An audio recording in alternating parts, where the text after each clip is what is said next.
પેલાની જોગણી બોલો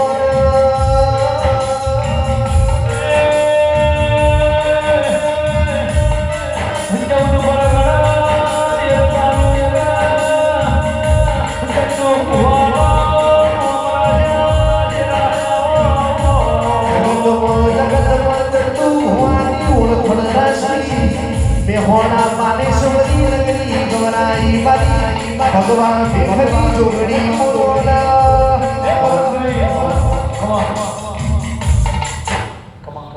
એ પંચરાવ આ પાટણના સધીના મોતિયાથી મોગા મહેમાનો 18 આવ્યો મારી ગાય કુમાસી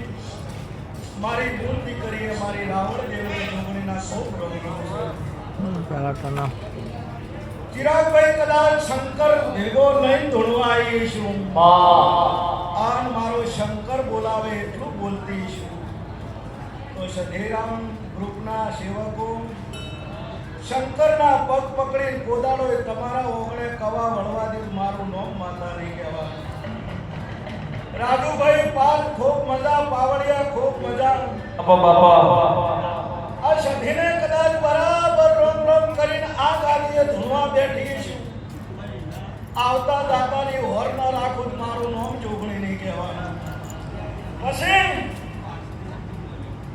સધીરામ ગ્રુપના તમામ મિત્રોને કહું છું કે પૈસા ભેળા થઈને રહેજો ને ભેળા રહેવાની મજા છે આમ ભેળા રહેશો ને કોદાળો કવા આબાદી માતા નહીં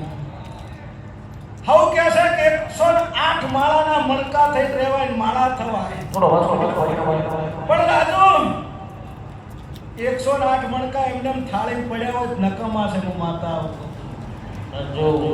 આ 108 મણકાને ભેળો કરવા વાળો દોયડો મજબૂત જોવે હું માતા આવું કહું મોહણીએ પરદની પાલખી પર ખાઈ કે તો ને મૂળ ભઈ હુરો નો પીરો પર ખાઈ ગયા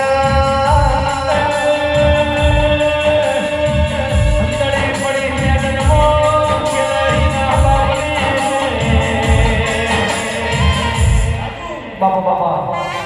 રાજુ પાર તમારા ગળે મારો ભગવાન ઓળખશે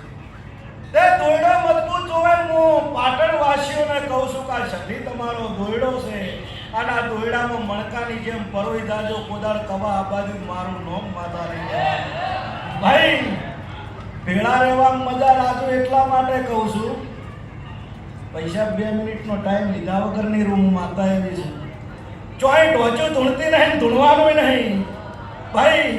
રાજુ માતાજીનો મોઢવો એટલે ડાઈ વાતો કરું છું નકે પછી ચોક સોટી પડું તો ખબર પાડજો બાપા હું ન્યાયની માતા છું કોકનો છોકરો પૈણતો હોય ને રાજુ એટલે આનો લગન ગીતને ધોળ જ ગવાય